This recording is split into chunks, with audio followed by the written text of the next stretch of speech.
Olá, eu sou a Filipa Beleza, sou ilustradora e artista de banda desenhada.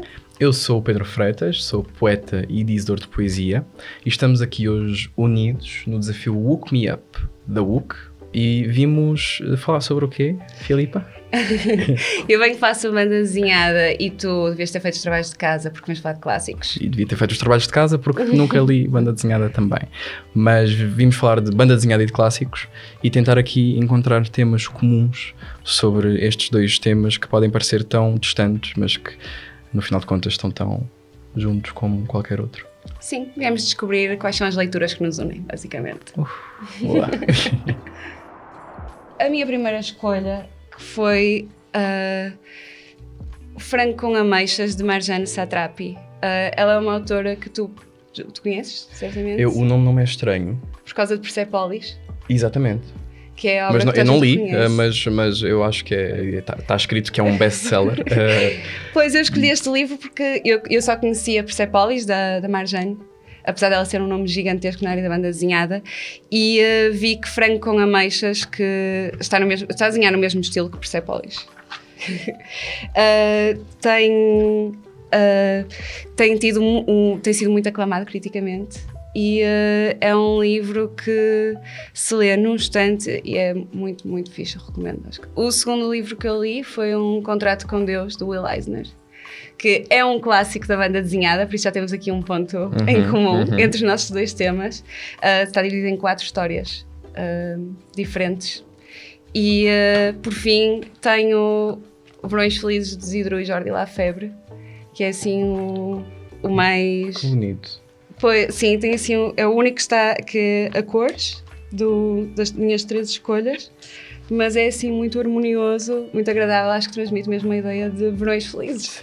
Sim. Queria assim 3 escolhas que fossem 3 opções totalmente distintas para, por exemplo, tu não costumas ler banda desenhada, se calhar há uma opção aqui de histórias muito diferentes que te vai interessar, percebes? Era um bocado esse o desafio que eu sentia assim. E tu sentes que a banda desenhada em si, o tipo de ilustração, te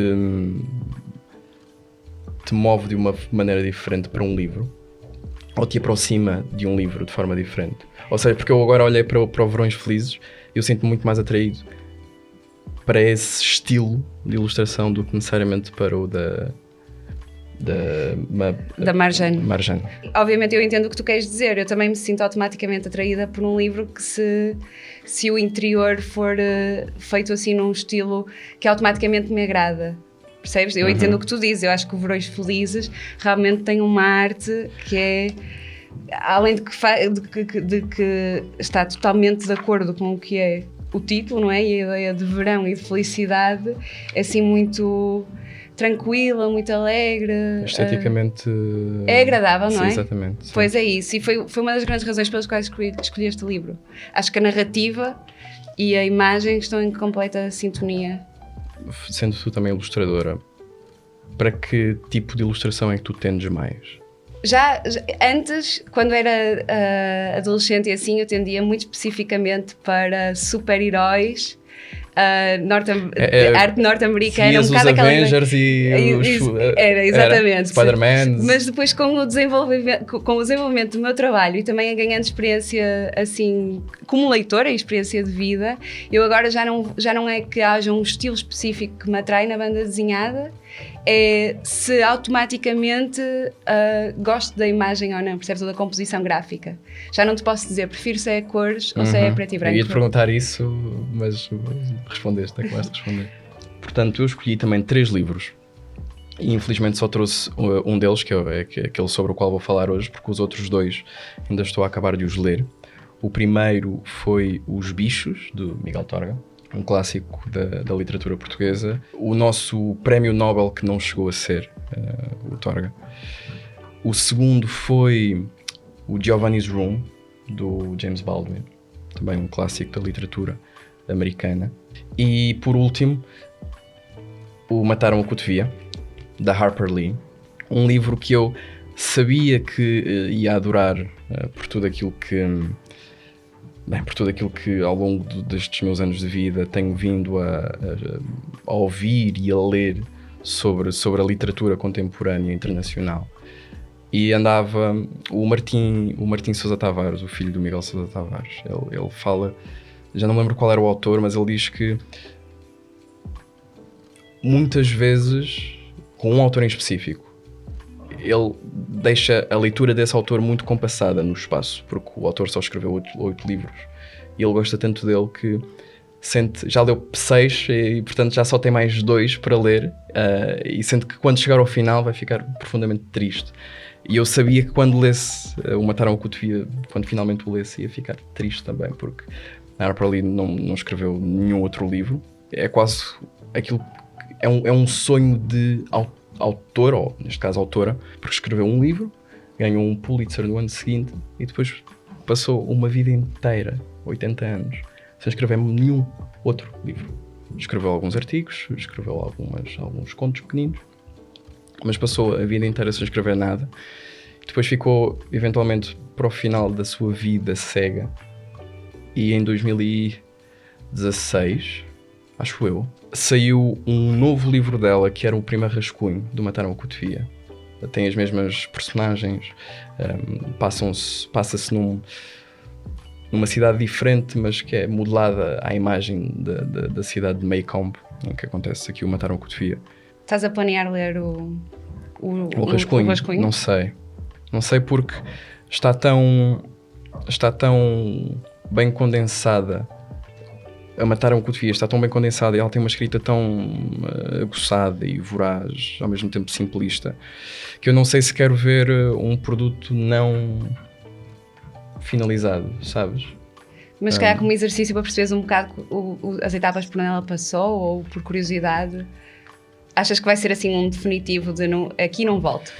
Não, porque acho que vai acontecer ou eu ficar ainda com mais vontade de a ler e saber que não há mais nada para ler dela. Mas há alguma razão para ela não ter escrito mais nenhum livro? Ela é assim, não sei, porque ela foi durante a sua vida inteira muito como o Herbert Welder, uma ermita. Ela lançou o Mataram a Cotovia e ganhou o Pulitzer no prémio seguinte, e depois recusou-se a entrevistas, recusou-se a falar sobre aparições sobre o livro. Portanto, ela parecia que tinha um propósito na vida, que era este, de escrever esta história. E depois, aquilo que foi escrevendo foram coisas tão pequeninas e sem necessariamente peso literário, que eu acho que é um desserviço para ela. Ela, no fundo, fez um desserviço à literatura internacional, porque devia ter escrito mais. Mas, ao mesmo tempo, eu tenho-a como um cavaleiro andante da literatura, sabes? Aquele cavaleiro Shining Armor que aparece numa noite de breu e que salva a princesa no fundo o Shrek, sabe? Ela é o Shrek que vai salvar a princesa da torre. Olha, eu ando há anos a adiar ler Mataram a Cotovia. Eu até tenho o livro em casa. Porque está sempre tão recomendado, é sempre tão falado. Eu não sabia que tinha sido o único livro da Harper Lee, mas para mim foi uma questão de há certas obras que são tão consideradas e crias tantas expectativas que depois até ficas com medo. E eu ponho depois as expectativas em cima de mim. Quando é que eu vou ter o mindset certo? Sabes, quando é que eu vou estar no momento certo, no estado de espírito certo para ler e apreciar isto? E se eu vier agora e estiver distraída com outras coisas e depois ao adiar este livro, se calhar estou a passar ao lado de uma coisa e então eu adio, mas imensos livros e filmes que eu faço isto porque estou sempre à espera do momento oportuno em que eu esteja preparada para abrir o livro e ser a leitora ideal. Sim. Isso aconteceu-me com o Godfather, o Padrinho. Sabes? Viste já a trilogia? Sim. Eu lembro-me de ser criança, tinha uns 12 ou 13 anos, e a minha prima, que tem mais de 10 anos que eu, viu nessa altura. E depois andou meio que maluca a dizer: oh meu Deus, a melhor trilogia da minha vida. E eu: também quero ver, prima, vá lá. E ela: quando fores mais velho. E eu já sou velho, eu quero ver agora. E ela: não, tens de fazer 18 pelo menos. E eu lembro-me de chegar aos 18, daquilo que já tinha mais ou menos noção da história em si. Eu senti na altura, sinto que não estou pronto necessariamente ainda para absorver tudo isto. E isto estendeu-se dos 18 aos 23. E vi este ano a trilogia toda. Numa noite. E que tal? Sentei. Estiveste à altura da... Amazon Prime. Olha, é a minha trilogia favorita. Uau, É a minha pronto. trilogia favorita. Não sei onde é que tu colocas o Padrinho. Eu não sabia, eu não estava à espera de vir para esta conversa e acabarmos a concluir que Harper Lee está na literatura para mim até ao momento, porque estou a pôr ali nos píncaros e nas expectativas, como o Padrinho está para ti em termos de cinema. Mas está. É assim, ainda não li, mas... Mas aquilo que viste do Padrinho, Não, eu vi o Padrinho, eu adorei. adoraste? Sim. Pronto. Mas eu também, com o Padrinho não me pus com... Não te puseste com... Não me pus com coisas, vi logo. Não, mas eu acho que uma boa maneira de decidir, se te propores a ler um livro e abrires, é tal como com os filmes, é... Vês o trailer no livro, vês a sinopse. Por isso, se calhar, deixávamos aqui as sinopses dos nossos livros. Queres começar tu? Posso começar. Situado em Maycomb, uma pequena cidade imaginária do Alabama, durante a Grande Depressão, o romance de Harper Lee, vencedor do Prémio Pulitzer em 1961, fala-nos do crescimento de uma rapariga numa sociedade racista. Scout, a protagonista rebelde e irónica, é criada com o irmão Jem, pelo seu pai viúvo Atticus Finch. Ele é um advogado que lhes fala como se fossem capazes de entender as suas ideias, encorajando-os a refletirem, em vez de se deixarem arrastar pela ignorância e preconceito. Atticus vive de acordo com as suas convicções. É então que uma acusação de violação de uma jovem branca é lançada contra Tom Robinson, um dos habitantes negros da cidade. Atticus concorda em defendê-lo, oferecendo uma interpretação plausível das provas e preparando-se para resistir à intimidação dos que desejam resolver o caso através do linchamento. Quando a histeria aumenta, Tom é condenado e Bob Hewell, o acusador, tenta punir o advogado de um modo brutal.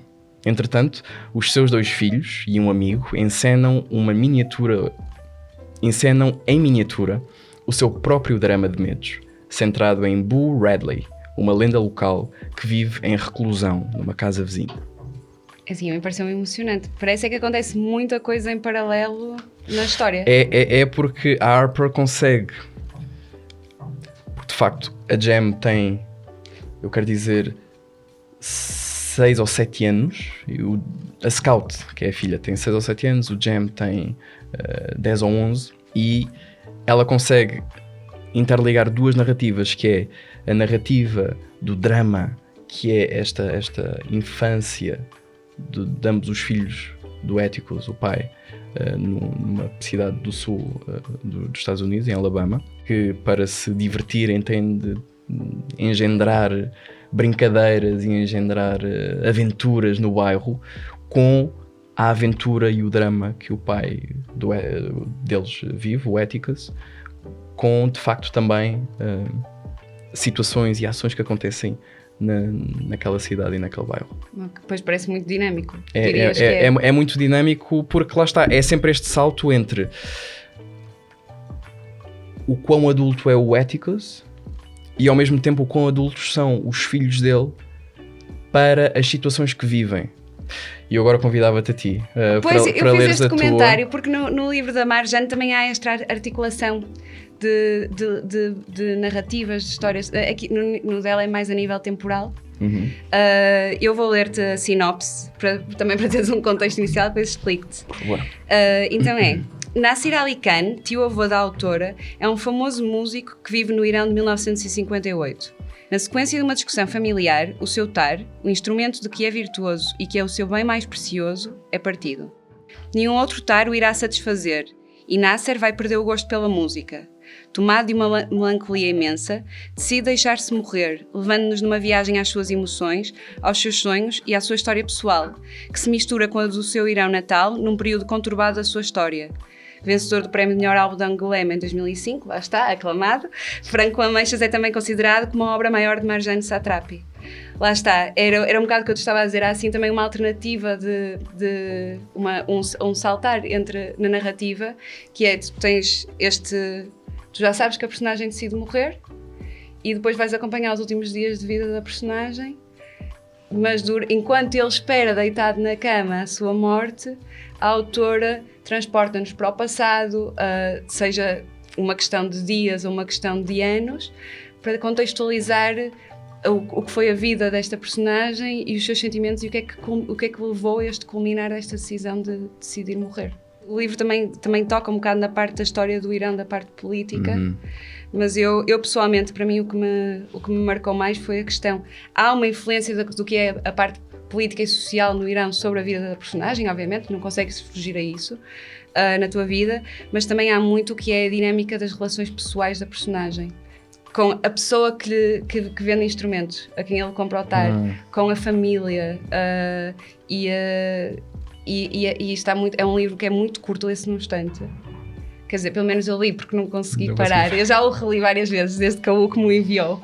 E ele explora muito bem de uma maneira que é assim muito direta e que até tem um bocado de humor e que é muito inteligente a maneira como ela articula a narrativa e explora estas relações pessoais do autor, mais o que ele está a sentir do autor, não da personagem, e como é que ele chega aqui. Queres ler um excerto? Pois, eu se calhar para... mostrava-te até o interior okay, também e para os leitores da UC também.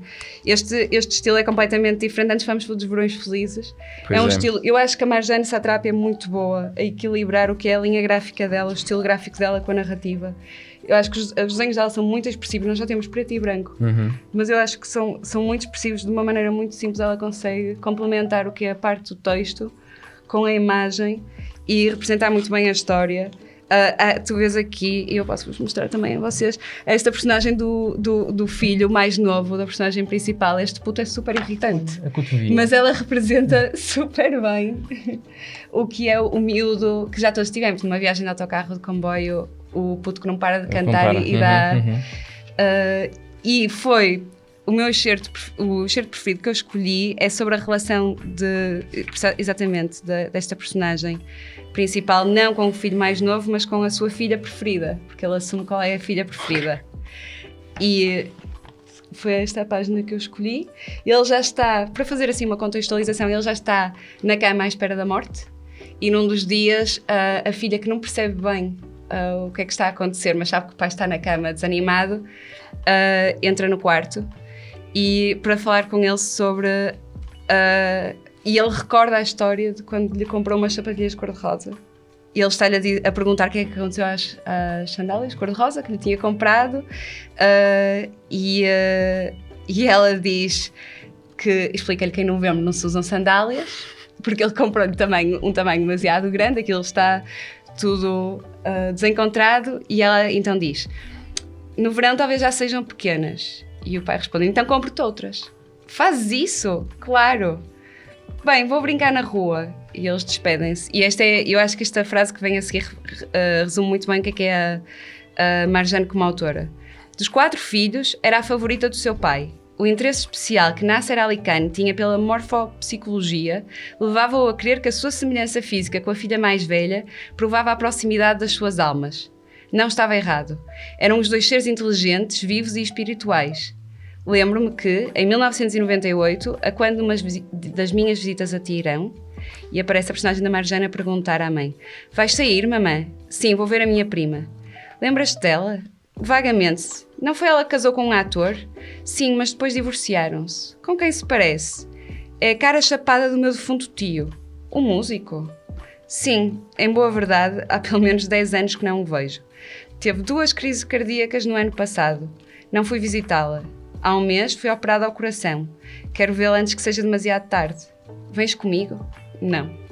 E ela, eu acho que se calhar a minha leitura é que não lhe deu... Não, deu. Não acompanhou. Mas eu acho que a Marjane é muito boa a captar o que são diálogos sinceros entre pessoas, que nem sempre é fácil um autor. Eu acho que escrever diálogo não é fácil. E ao mesmo tempo aquele humor de ele seleciona a filha preferida porque acredita em morfopsicologia, então a semelhança física significa que as almas deles são muito parecidas. E eu acho que isto também, eu escolhi este excerto também para mostrar um bocado aquilo que eu referia, como ela explora as relações pessoais da personagem ao longo do livro, e isso enriquece muito a narrativa. Mas e como é que ela, ao longo do livro, também vai fazendo esta passagem para a experiência dela? Porque ela assume desde o início sabes que estás a ler sobre o tio-avô da Marjane. Sabes que ela está a escrever uma história familiar. quase biográfico no sentido de... Ela na verdade só se menciona a si própria, eu acho que é nesta parte, que é uma maneira dela fazer a ponte para apresentar esta personagem e a perspectiva que ela tem desta personagem da filha do teu avô. Tens que ler o livro, okay. Pedro. Senão eu vou estar aqui a contar tudo. Consigo ler agora? Vais falando, imagina, falas agora sobre o outro e eu... Tens que ler, mas vês, ficaste curioso, não fiquei porque lá está, mais uma vez, eu nunca me propus sequer a ler banda desenhada. E quer dizer, eu não posso dizer que seja um preconceito, porque não tenho qualquer tipo de preconceito com isso, mas não sei, nunca foi algo como foi... Eu sinto que a banda desenhada tem de ser algo incutido em criança. Mas o que é que tu pensas, quando pensas em banda desenhada, o que é que te faz não querer explorar ou não ter curiosidade em relação à área? Sinto que a banda desenhada está a um nível antes de um filme, porque para todos os efeitos são frames. E outra vez, voltamos ao caráter cinematográfico, à conversa sobre filmes. O filme depois consegue encapsular em si muito mais do que só a imagem e a palavra. É todo... Pedro, tu vais ficar de castigo. A envolvência toda. Tu vais ficar de castigo e vais ler banda desenhada. Porque eu sinto que estás aí na direção de dizer... Mas sendo tu uma autora de banda desenhada, como é que isso surgiu na tua vida? Os teus pais liam-te banda desenhada? Sim, eu cresci a ler banda desenhada. Cresceste a ler banda desenhada por ação dos teus pais, em primeiro, ou porque foi sempre um género de livro para o qual gravitavas? Não sei dizer, sempre tive, é assim, a minha mãe sempre leu imensa banda desenhada, foi ela que nos passou completamente, a mim e ao meu irmão, o hábito. Mas a banda desenhada sempre foi uma coisa que esteve presente na minha vida, mas não é só em termos de contexto familiar, via nos jornais ou nos supermercados, reparava sempre na banda desenhada, não era uma coisa que te acontecia? Eu não li os jornais. Não, mas porque eu acho que... Lá está. Não, mas imagina, ias comprar gomas ao quiosque. Havia de vez em quando lá. E de facto eu abria, só que nunca... Mas mais uma vez, eu acho que isso vem muito por influência dos meus pais. Que é, eles nunca me mostraram que havia ali mais do que imagens, ou que podia haver ali uma história concreta e concisa e bem escrita. E cuja história ganhava mais peso com as ilustrações. Ok, então nós hoje vamos fazer assim, eu vou-te emprestar livros de banda desenhada e uma listinha. A nova missão, o Woke Me Up não vai só promover as leituras em geral, vai ser aqui a prova viva de que entre nós vai funcionar esta iniciativa. Tu vais para casa, tu vais a banda desenhada. No próximo ano, Pedro Freitas está a lançar o seu livro como autor de banda desenhada. Não, para o ano estamos aqui outra vez. Só que eu a falar sobre banda desenhada e tu a falar sobre clássicos. Pode ser. Ok, fica combinado. Queres ler tu o teu excerto? Posso ler. Há dois excertos. Eu só vou ler um. Este excerto aparece quando o Atticus já está no tribunal e está a encerrar o seu discurso. Está a falar com o júri. Antes de terminar, só mais uma coisa, meus senhores. Certo dia, Thomas Jefferson disse que todos os homens são criados iguais. Esta é uma frase que os Yankees e os altos executivos de Washington gostam de nos atirar.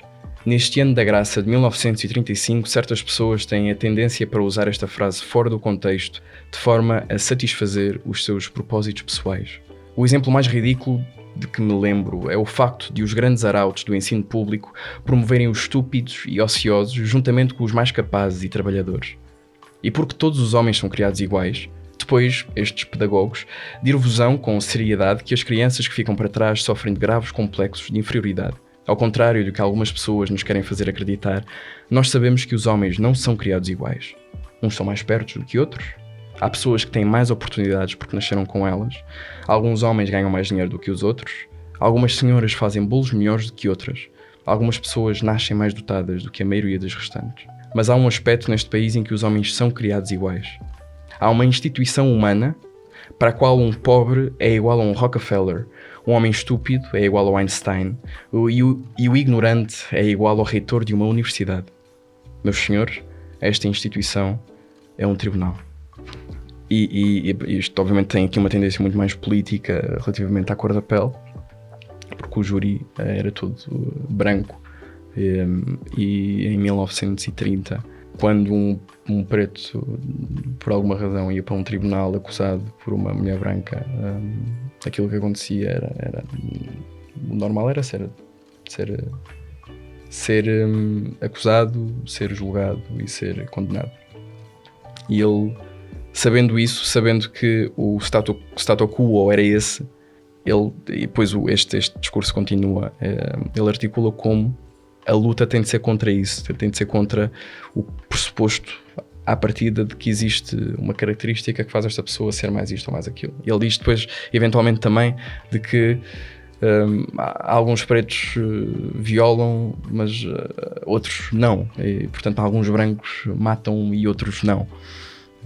E isto para 1930 e até para 1950, 60, que foi quando a Harper Lee escreveu isto, vai muito aqui ao encontro da Guerra dos Direitos Civis e do Martin Luther King, o conceito de colorblind, do não ver cor quando se olha para um indivíduo, ou a cor ser aquilo que menos interessa.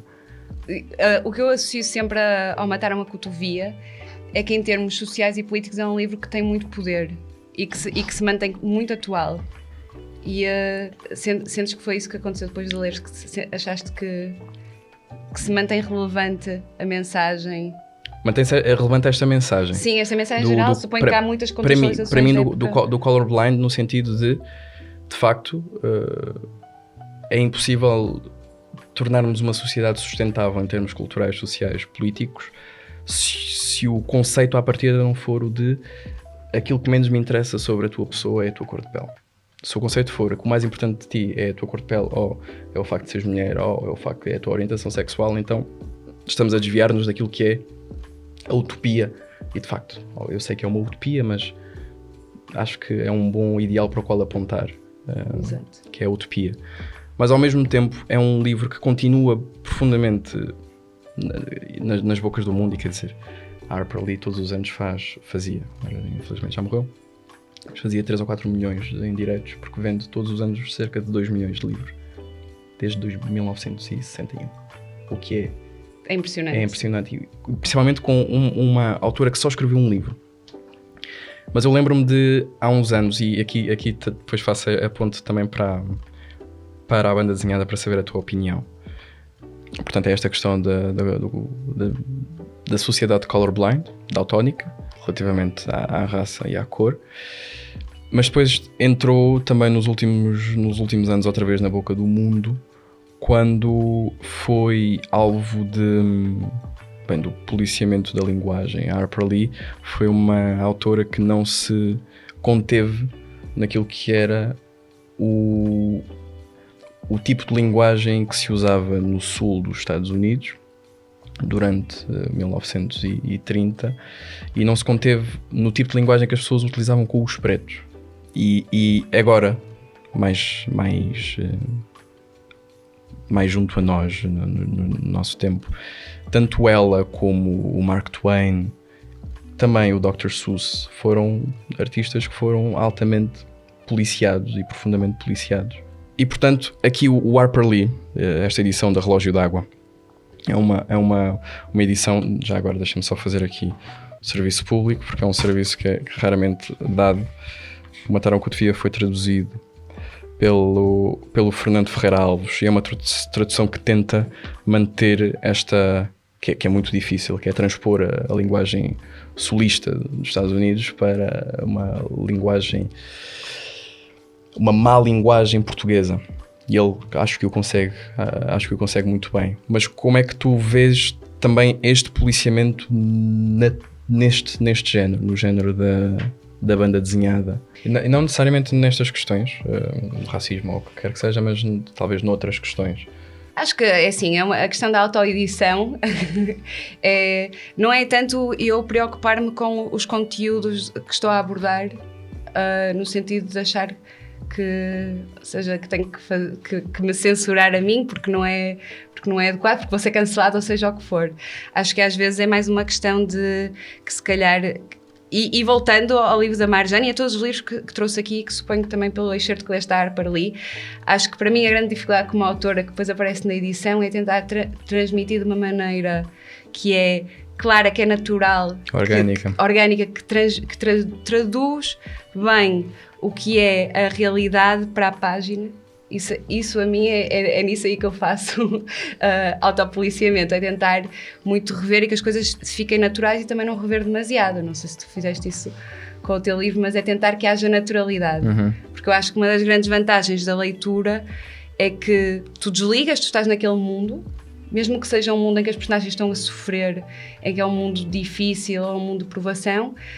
Um livro que te transporta para as suas páginas e que te faz desligar tudo, é um livro que sabe traduzir bem o que são os pensamentos e a experiência humana e que faz com que tu ou conheças uma nova experiência desde uma nova perspectiva ou que te revejas nela. E eu acho que também o que é muito difícil, e aproveito porque nós temos aqui opiniões de leitores para ler, e uma das opiniões sobre a da Marjane fala mesmo sobre a dificuldade que há na escrita de transmitir a complexidade humana de uma maneira simples, e eu acho que isso é muito importante. Por isso não te importares, eu leio agora. Não, lê, por favor.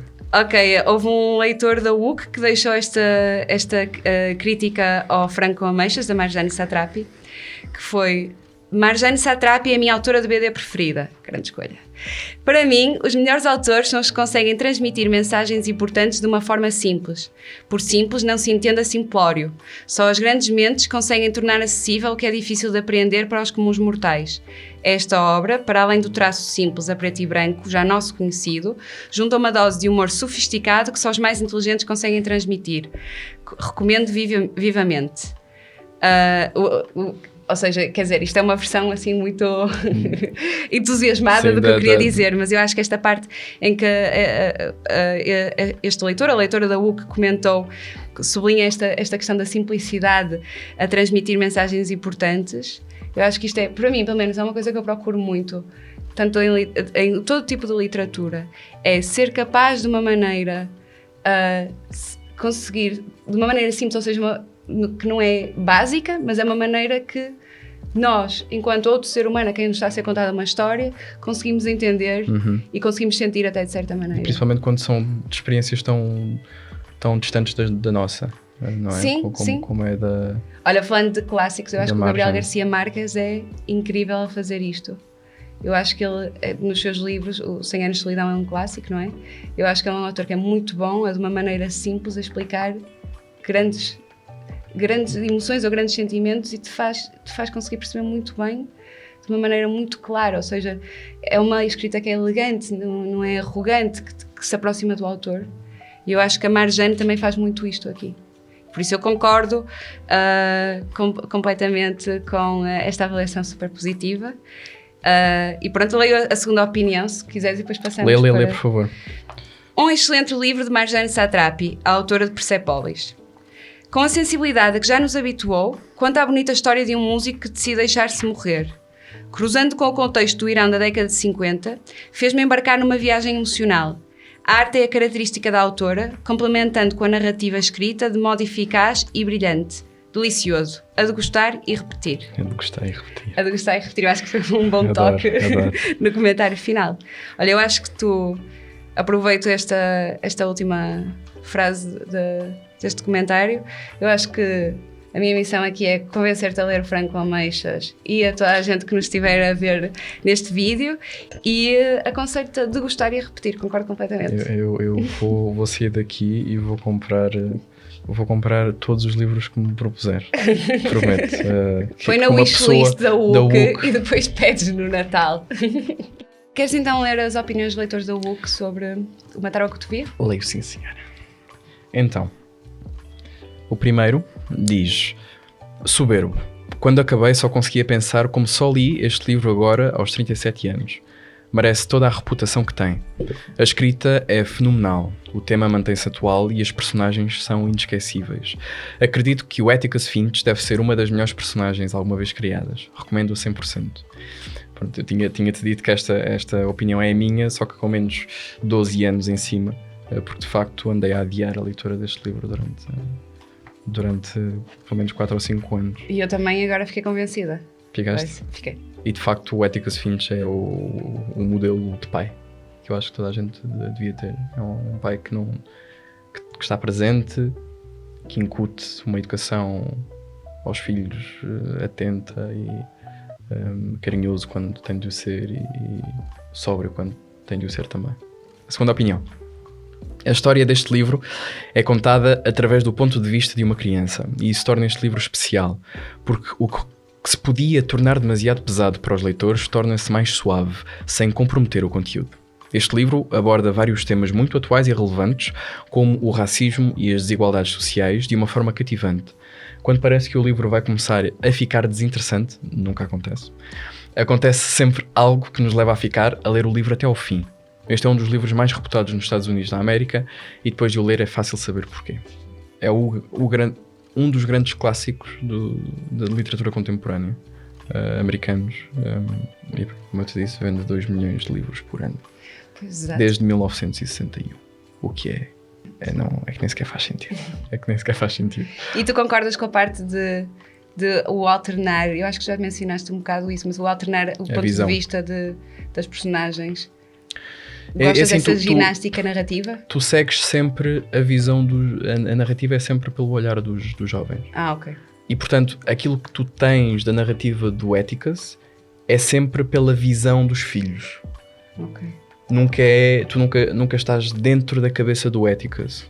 Tu só sabes aquilo que o Atticus... E há uma passagem muito boa quando os miúdos...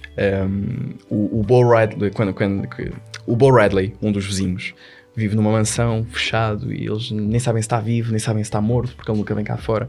Então os miúdos andam a tentar entrar na casa e a espreitar pela janela. E há uma situação em que eles caem, ou uma delas, acho que a Scout cai, e depois eles fogem.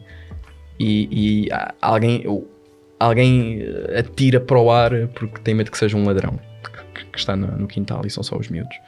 E o Atticus depois está a vê-los do final da rua e pergunta-lhe o que é que vocês estavam a fazer. Nós estávamos a brincar, não sei o que mais. E depois passar para aí uns 2 ou 3 anos, porque é um livro narrativo compassado naquilo que é as estações. As estações vão passando e os anos vão passando. Passa-se para aí em 3 ou 4 anos o livro.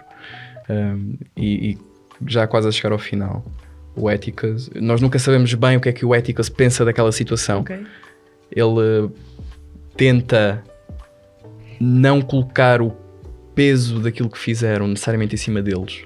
Ele faz com que eles não percebam que ele percebeu, mas passado 3 ou 4 anos, quase no final do livro, o Atticus diz à Scout, sim, claro, porque as pegadas de um número 36 são mesmo de um ladrão. É mesmo a dinâmica de uma criança com um adulto, não é? Tu achas, o teu ponto de vista de inocência e de achar eu escapei com isto. Exatamente. Ele não percebeu isto ou aquilo e depois, à medida que vais crescendo percebes que também, eles sabem sempre mais do que aquilo que te disseram. Sim, ou que a relação depois com os teus pais te permite também que os teus pais digam, eu sabia, mas pronto.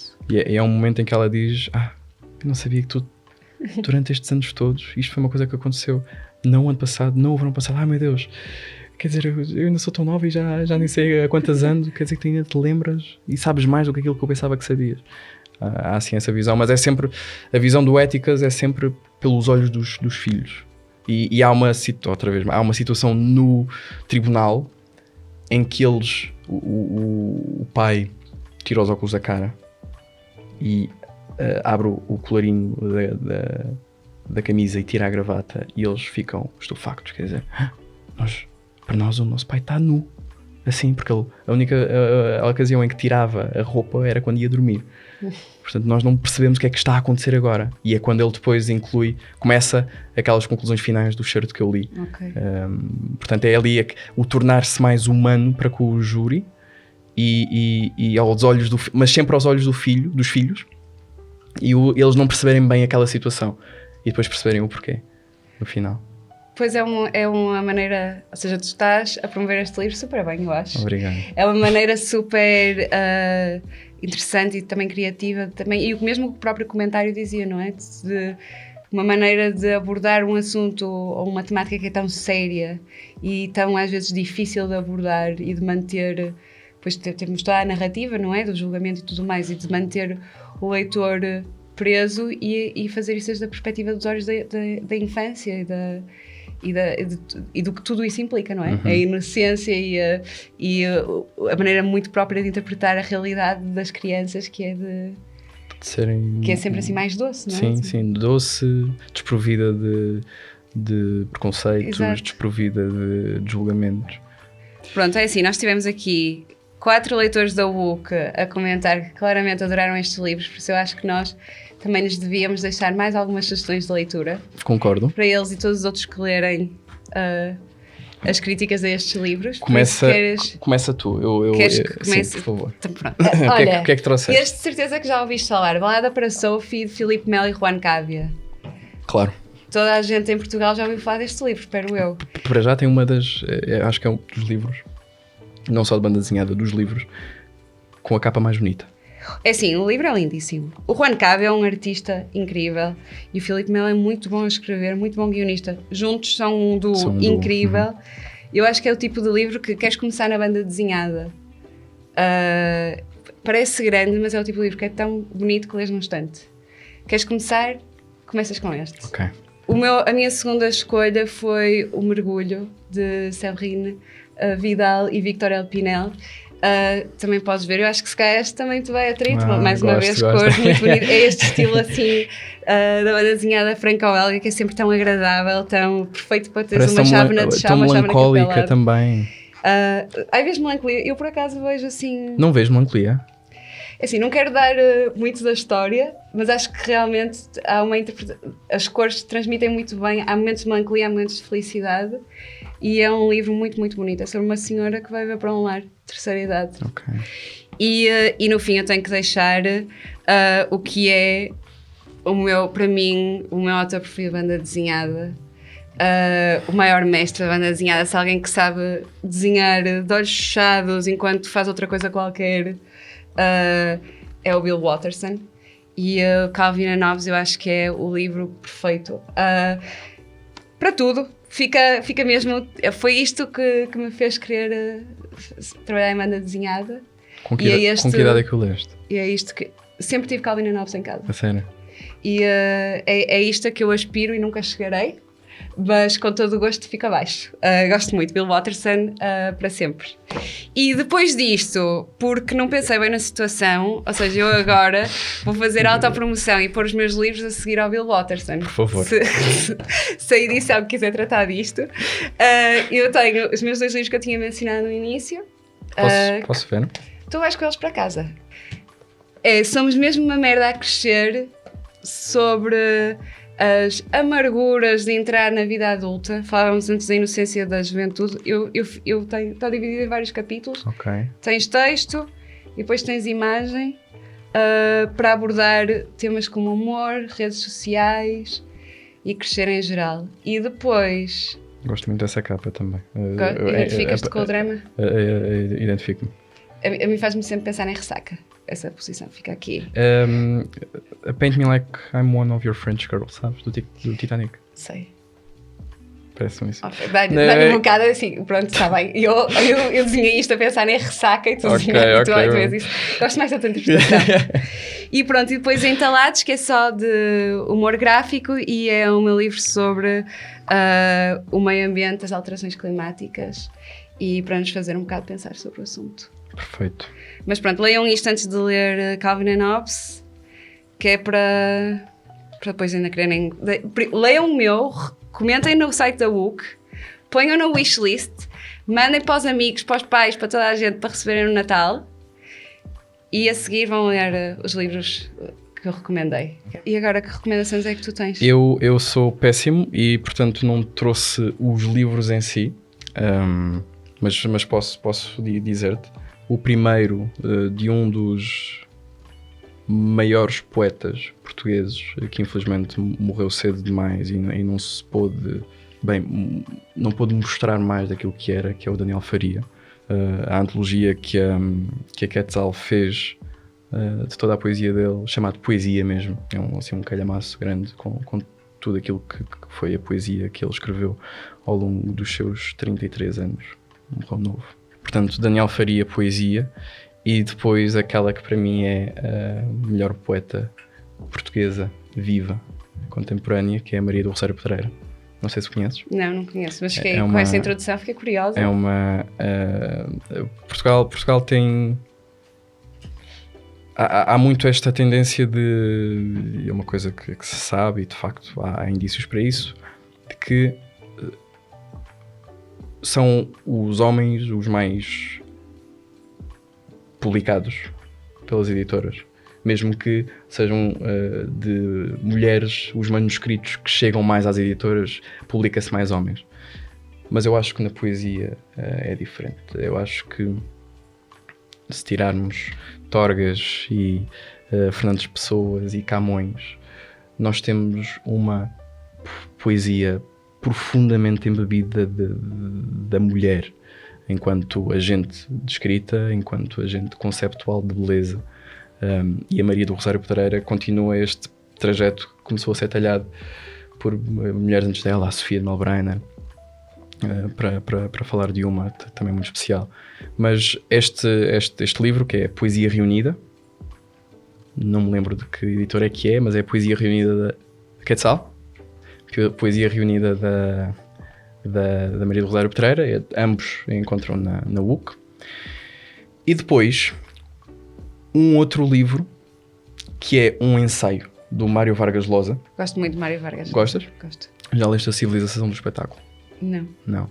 É um ensaio sobre o panorama artístico-cultural do século XXI, em que ele mergulha naquilo que tem sido até hoje a noção intelectual do caminho da cultura e do caminho da arte, e depois articula e formula melhor a premissa de como vivemos numa arte meramente não só estética, mas para o outro, mais do que para o próprio indivíduo.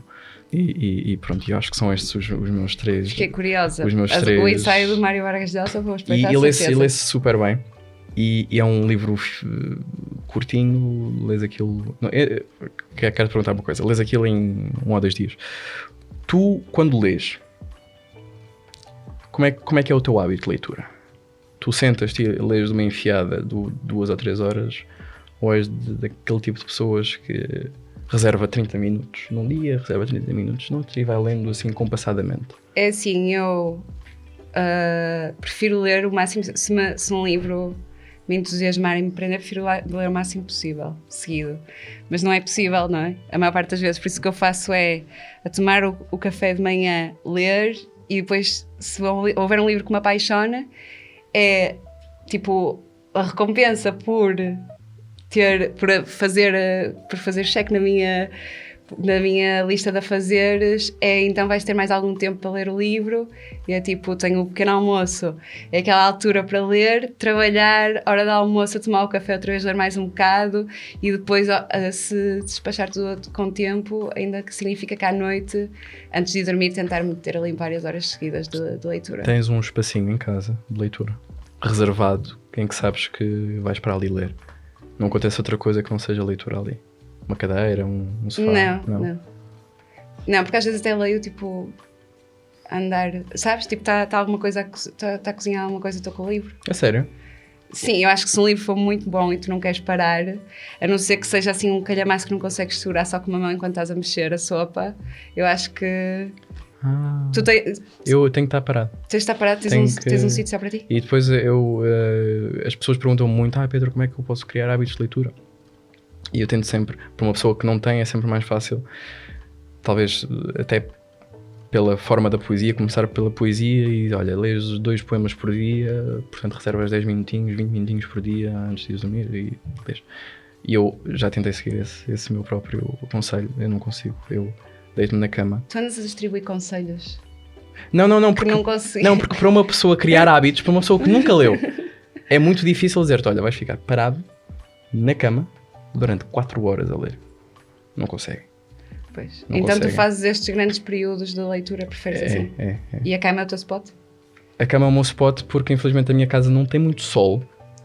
Eu adorava ter um cantinho numa varanda, assim, com um cadeirãozinho para ler, só que a minha casa não apanha sol. E portanto eu deito-me na cama, tenho uma luzinha e fico deito-me para aí às 3 da manhã. Aliás, eu li o Mataram o Cotovia em 2 noites. Portanto foram cerca de 8 horas.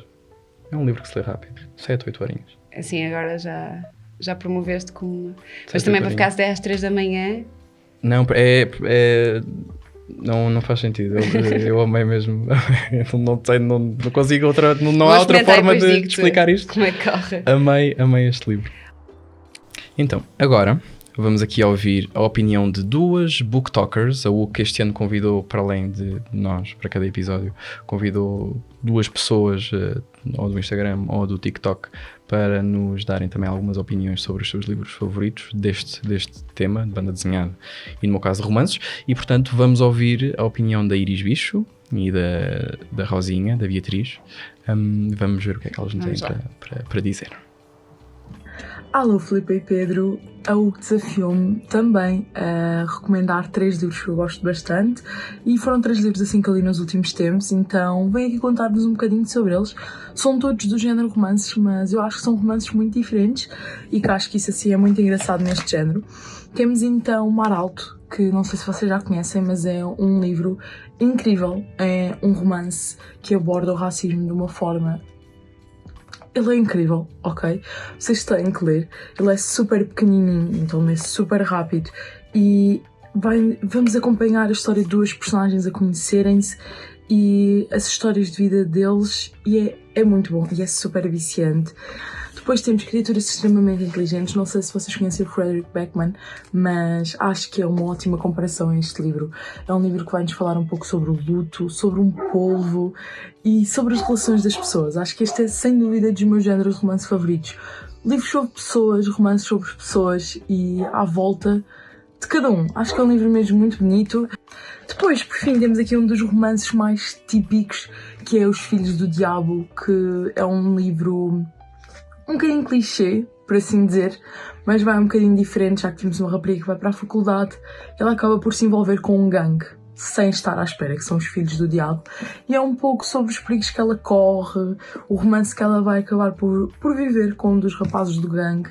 Mas pronto, estão aqui as minhas 3 recomendações, espero que tenham gostado, que pelo menos algum deles queiram ler, e para mais recomendações têm o meu TikTok. Olá Filipa, olá Pedro, a UC também me desafiou a escolher 3 livros para vos mostrar. Tal como a Filipa, trago-vos aqui um livro de Marjane Satrapi. Escolhi porque acho que os livros de Satrapi são de imensa importância social, principalmente este, Persepolis, que é um livro de memórias da autora que se passa no Irão que oprime as mulheres. Depois trago um livro mais leve, A Princesa e a Tosta de Queijo, que é uma história fofinha e com muitas piadas de queijo, escrita por Deia Muniz, em que uma mulher se disfarça de homem e acaba por se apaixonar por uma princesa. É super colorido, super divertido e... claro, é queer. Finalmente tenho aqui um dos meus livros favoritos de banda desenhada, Aqui é um Bom Lugar, de Ana Pessoa e Joana Estrela. Eu verdadeiramente considero este livro um dos melhores da banda desenhada portuguesa e não segue o formato clássico da banda desenhada, pois é um caderno. Ou seja, cada página é uma entrada de diário da nossa personagem principal, Teresa Natureza. É verdadeiramente fascinante e cheio de referências à cultura portuguesa. Se quiserem mais recomendações assim, basta irem ao TikTok. E então, gostaram das recomendações?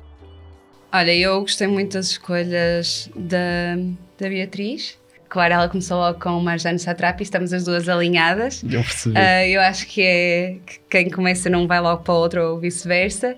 E nunca li os outros dois livros que ela sugeriu, mas já estive com eles na mão algumas vezes e fiquei curiosa. Eu gosto sobretudo é que ela tenha escolhido 3 coisas tão diferentes. Mais uma vez aqui a reforçar a ideia de que o mercado da banda desenhada é vasto, tem para todos os gostos, para todo tipo de audiências e olha, muito fixe. E um português, não é? Da Ana Pessoa e da Joana Estrela, que é muito bonito o livro. Já me tinhas falado sobre elas. Eu acho que esse tu vais gostar. Eu vou sair daqui sem dinheiro, com os bolsos cheios de livros de banda desenhada. A Iris também falou sobre 3 romances que eu nunca li nenhum deles, mas já passei várias vezes pelo Mar Alto. A capa do Mar Alto faz-me lembrar muito o filme do Moonlight. Não sei se chegaste a ver. Eu não sei se essa história tem alguma coisa a ver com, mas transporta-me para o Moonlight. E pronto, o Moonlight também tem aqui uma tendência profundamente de crítica social sobre a raça, e a Iris disse que era um livro também muito baseado, né, nessa luta, numa luta antirracista. E eu sou um grande fã da Infinito Particular, que eu acho que é uma chancela. Não, é a chancela que edita o Mar Alto. Assim, eu li a sinopse do Mar Alto. Se quiser, fala mesmo sobre. Tens o tema racial e uma relação entre as duas personagens. Eu entusiasmo um bocado e começo a dar spoiler. Por favor, dá mas spoiler. Eu acho que a capa é giríssima. Eu vou ser por esse lado. A sinopse interessou-me muito. Eu acho que deixa curiosa. Aborda a relação entre estas duas personagens e. Eu nunca vi o Moonlight, percebes? Por isso é que eu não posso estar aqui a fazer são 2 homens pretos homossexuais. Mas acho que se é um tipo de história que te interessou ou que achaste que gostavas de ver outra versão, ou quer dizer, nem outra versão, mas pronto, o Marato vai por acho que são estudantes universitários, já não tenho a certeza, mas é muito interessante. Muito bem. Obrigado, Iris. Obrigado, Beatriz. Este ano, a UC, para além das nossas opiniões e das opiniões das TikTokers, convidou também os leitores para que colocassem algumas questões para mim, para a Filipa e depois para ambos. E, portanto, Filipa, eu começava aqui com uma questão sobre a qual já tocámos, mas que eu sei que tens mais a dizer sobre e eu tenho mais a ouvir. E, portanto, a questão é: as BDs estão outra vez na moda, mas durante muito tempo este estilo foi visto como uma subcategoria. Por que achas que é esse preconceito com o género?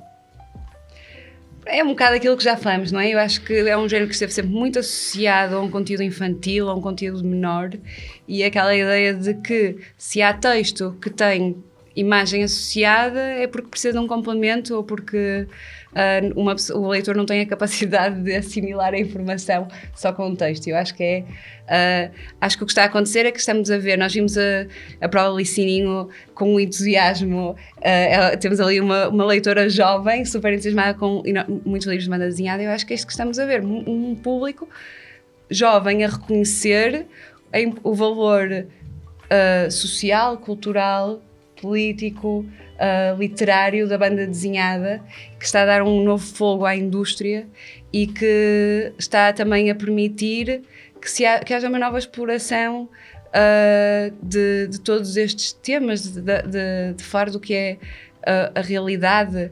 Estão a sair muitos títulos que falam sobre juventude e sobre muitas das coisas que tu ultrapassas ou que encontras na juventude, sobre encontrar-te a ti mesmo e assumir-te perante a sociedade. Estão a sair muitos livros a falar sobre isso e eu acho que a banda desenhada está a ganhar este novo fogo. Acho que é um bocado a que esta pergunta se refere de estar outra vez na moda, de que é outra vez um instrumento também como o resto da literatura, de afirmação social, afirmação política, afirmação cultural, e há muitos artistas muito bons que são ótimos naquilo que eu já tinha mencionado, que é criar uma narrativa e uma história, combinando a imagem e o texto e valorizando cada elemento com o outro. Tenho mais alguma pergunta? Ou... Tens. E, portanto, para ti, qual é a importância das imagens nos livros como complemento da história que se quer contar? Vai um bocadinho ao encontro do que tu disseste. E quais são os ilustradores, autores que mais te inspiram? Pois, eu já tinha mencionado, eu vou voltar a mostrar. A minha grande inspiração é o Bill Watterson. É abordar o que é uma coisa que eu tento fazer muito no meu trabalho. Abordar o que é o cotidiano de uma maneira acessível, com humor e com que toda a gente se pode relacionar.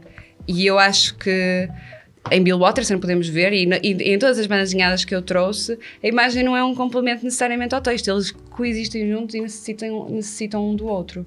E eu acho que um grande exemplo disso, lá está, Bill Watterson é a minha grande inspiração e é um mestre nisto de criar uma harmonia entre imagem e texto e criar páginas dinâmicas. Tanto é que Calvin Hobbes começou como uma tira de jornal e ele, num espaço tão pequenino, conseguia contar tanto durante anos e anos, semanalmente. Uma relação simbiótica entre a imagem e o texto. Exato. Olha, queres ouvir estas perguntas? Quero sim, senhora. O que achas que configura um bom clássico? E quais são os clássicos que vão ficar para sempre contigo? O que configura um bom clássico é uma questão duríssima, porque a opinião daquilo que são clássicos, tirando os clássicos da antiguidade, muitas vezes difere. Mas para mim um bom clássico é um livro que muitas vezes serve de inspiração para muitos outros. E se tomarmos isso como uma premissa verdadeira, então vemos que talvez a obra mais paradigmática da literatura é a Bíblia, porque é daí que vem depois tudo aquilo que é a literatura moderna e tudo mais. Mas quais são os clássicos que vão ficar sempre contigo? Talvez mais especificamente para a literatura portuguesa, eu sou do tipo de jovens que leu os Maias na escola. Não sei se tu também leste. Exato, acho que toda a gente tem que ler, não é? Agora já há outras obras também passei pelas quais podes escolher. Mas eu li os Maias na escola e, de facto, na altura eu ia percebendo, porque tive um belo professor português, o Carlos David, mas era duro tu olhares para aquele arauto de literatura que eram os Maias e tentares tirar mais do que necessariamente só uma história. E eu tive a sorte de ir percebendo ao longo dos tempos da importância dos Maias, não só no contexto cultural português, mas também depois no contexto vocabulário, porque leres os Maias é quase como leres um dicionário. Tu sais ali com novas expressões, sais ali com um entendimento do léxico linguístico muito maior. E, portanto, tenho os Maias como uma das grandes obras portuguesas. Depois, outra obra que para mim também é um clássico é de facto A Mensagem, de Fernando Pessoa, mas não necessariamente por aquilo que as pessoas podem achar. Eu olho para A Mensagem como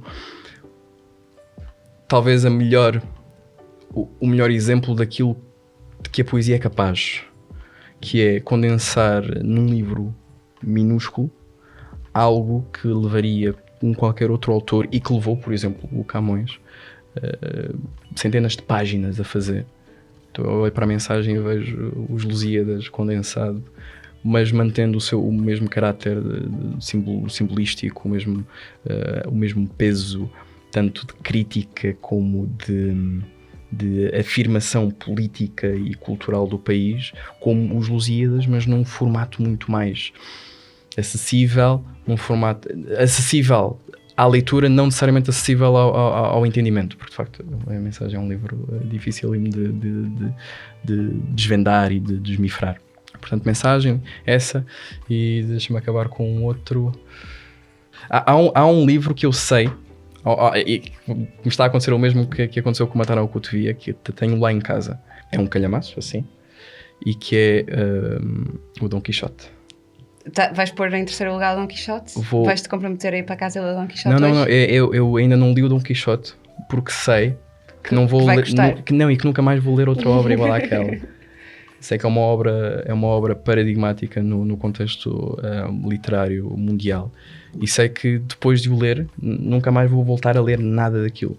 Eu tenho lá há muito tempo, recebi-o há 5 ou 6 anos, e a versão que eu tenho, a edição que eu tenho, é uma edição comemorativa dos 400 ou dos 500 anos do Cervantes, e eu ando a tentar despir-me desse peso de Pedro, as coisas têm de ser lidas, por muito mais que depois não voltes a ler coisas iguais ou com o mesmo peso. Sim, não podes adiar uma coisa só por achares que depois não a... Porque se vai ser uma boa experiência, não adias. Também não deixas estragar um bom prato de comida, percebes? Mas o prato de comida podes voltar a confeccioná-lo e comer igual. Um bom geladinho está lá sempre. Mas é por isso que temos também iniciativas como a Alquimia, para sugerir mais livros e mais livros para descobrir outras opções. Para não haver este sofrimento, esta nostalgia e esta separação. Deixa os livros ir. Deixa-os Mas, crescer e ir para a vida deles. Já são crescidinhos, Já são adultos. vão andando. Pronto, mas estas são os meus três clássicos. Olha, na Tenho mais continuação alguma? Tens. Também é difícil. Como é que um livro atual se pode tornar um clássico? Quais são os requisitos que tem de ter? Acho que já falei de um, que é o de servir de exemplo a outras obras. E talvez o mais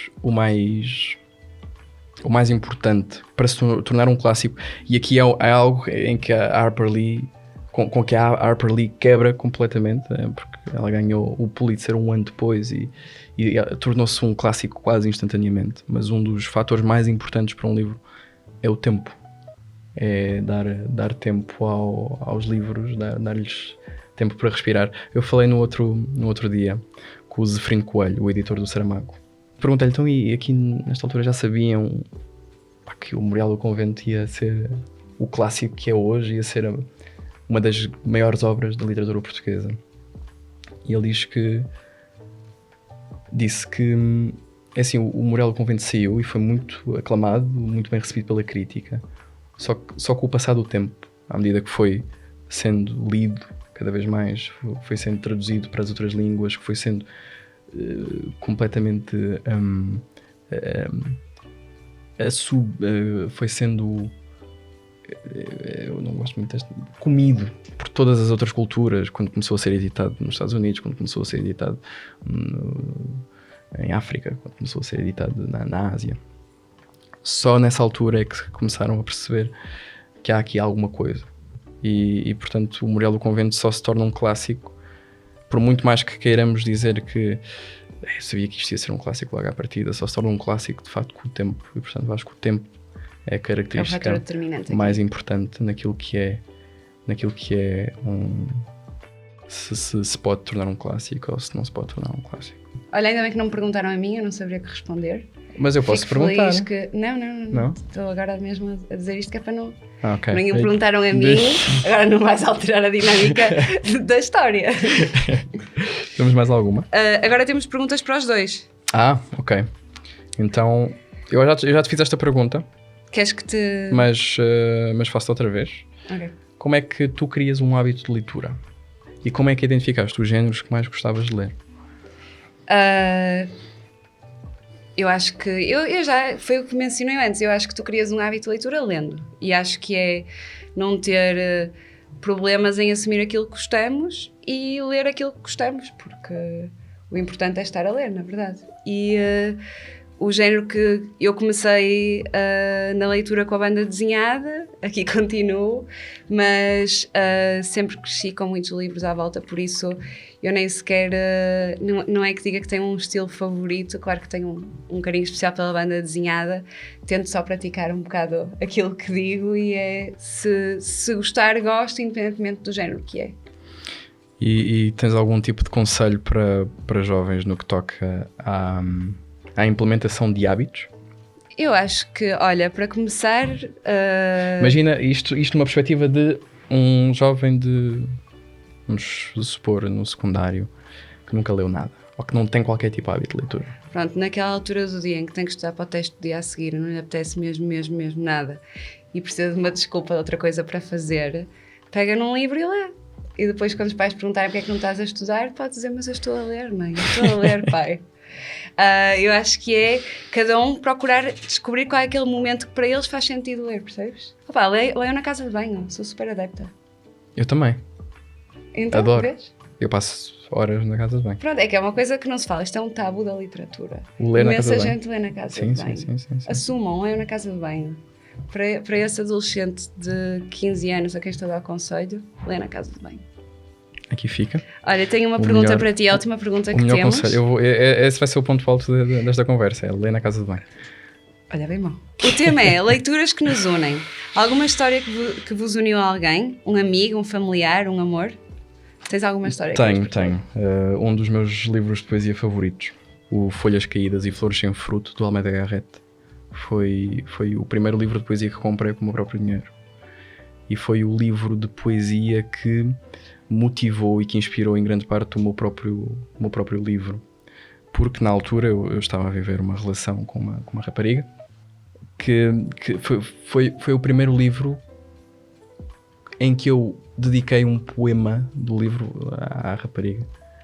E aliás, o próprio epígrafe do meu livro tem um... Isto, eu prometo que isto não é nada de autopromoção, é só porque veio a calhar. Tem um verso, uma quadra de um dos meus poemas favoritos do livro do Almeida Garrett, que é o Saudades Portuguesas, Pepita Portuguesa, Saudades Portuguesas. Saudades, não tenho agora a certeza, mas diz: não Pepita, não te dou, fiz mal em dar-te essa flor que eu sei o que me custou tratá-la com tanto amor. A escrita do Garrett, muito romântica, muito barroca, um romântico assim muito, muito pesado. É algo com o qual eu se calhar já não me identifico tanto hoje, mas que na altura fazia tanto sentido e foi algo que eu recebi com tanto carinho. E que tive tanto carinho também e tanto gosto em partilhar depois com a pessoa em si. É provavelmente assim, uma das... Tenho outras, mas esta é uma delas. E para ti? Tens alguma história que te tenha unido com alguém? É assim, na verdade, eu vou sempre bater ao mesmo, Calvin and Hobbes, Bill Watterson. Foi assim que começou o meu amor pela banda desenhada e foi uma coisa, sempre tive muita relação, a minha mãe lia estes livros, a minha mãe punha-me a mim e ao meu irmão a ler. E depois, eventualmente, com o tempo, começou a ser uma experiência partilhada entre nós, da banda desenhada, ou seja, para mim há mesmo essa relação. Vocês constante. leem os dois? Tu e o teu irmão? De banda desenhada? Muita? Sim, continuamos a recomendar, e assim, ele ficou entusiasmadíssimo com as minhas escolhas do book, disse que aprovava também, mais um. Não é? O que é que ele achou quando viu que a sua irmã ia enverdar por este caminho? Ficou entusiasmadíssimo, acho eu. Quer dizer, estou a Mas dizer era algo... entusiasmadíssimo. Ele sentiu... Sei lá, ele ficou. Está feliz, está feliz. Mas ele sentiu que era inevitável? Ai, não sei. Acho que... Desculpa. Não, acho que tipo, é assim, pronto, para esclarecer, eu acho que a minha carreira não foi uma coisa inevitável na minha vida, foi uma coisa que foi... O que aconteceu? A coisa vai acontecendo e encaminha-se nesse sentido. Agora, acho que não surpreendeu ninguém o facto de eu escolher enverdar pela banda desenhada, uma vez que sempre foi uma coisa tão presente na minha vida e que eu ando sempre a tentar convencer as pessoas a lerem. Agora, claro, há com alguns cola, com outros não. Claro. Pode ser contigo, cola. Eu prometo, eu faço aqui uma jura. Há um poema muito bonito do Miguel Torga, chamado Pacto, que diz, não sei se tem a ver com isto, mas agora lembra-me do jura. Juro e assina jura, o nosso amor há de florir à tona da mais funda sepultura que a vida nos abrir. E eu juro que... Agora foi dramático. Olha, mas é assim, as leituras anônimas mesmo, tu já me estás a declamar poemas, Pedro. Por amor de Deus, controla-te, rapaz. E eu juro que vamos voltar a falar e na altura já terei os teus livros lidos. Sim, fica combinado, vamos fazer uma troca. E já terei outros clássicos de banda desenhada lidos também. Olha, este foi o último vídeo do ano da campanha Woke Me Up. Natal, a altura perfeita para usar aquela wishlist da para oferecer Woke. muitos livros de banda desenhada. Receber muitos livros de banda desenhada. E oferecer também. Sim, mas eu estou mesmo filada na questão da wishlist e de poderes mandar aquela indireta, não tão indireta ao pessoal do que é que vais receber. Vais-me sabes? fazer uma wishlist. Eu tipo de mandar trabalhos de casa. Está bem. Ok, professor. Olha, eu espero que os nossos espectadores tenham gostado deste vídeo dos anteriores. Espero que para o ano estejamos cá outra vez. Espero que sim também. A falar, se for... Se calhar já vamos estar vamos trocar. Vai estar tu a falar de banda desenhada. Era o que eu tinha dito. Clássicos. Eu acho, adorava que isso acontecesse. Deixar aqui a coisa à UC para voltar a fazê-lo. Juntar-me à Filipa. Sobretudo desafio para nós próprios. E obrigado, Filipa, também por este bocadinho tão bonito antes do ano acabar. Igualmente. Foi um prazer enorme. E fico curiosa para ver quais são as sugestões que vamos receber. Eu espero que isto seja efeito bola de neve. Uhum. Nós comentamos livros, nós vimos mais sugestões de livros para além das nossas e agora espero que nos comentários no YouTube, no Instagram e tudo lá que haja mais sugestões de livros. Um mar de gente a querer mergulhar tanto na banda desenhada como nos clássicos. E Bem, acho que é isso. É olha. isso, não é? Um bom Natal, um bom ano e vemo-nos para o ano. Para o ano. Ok, Luca?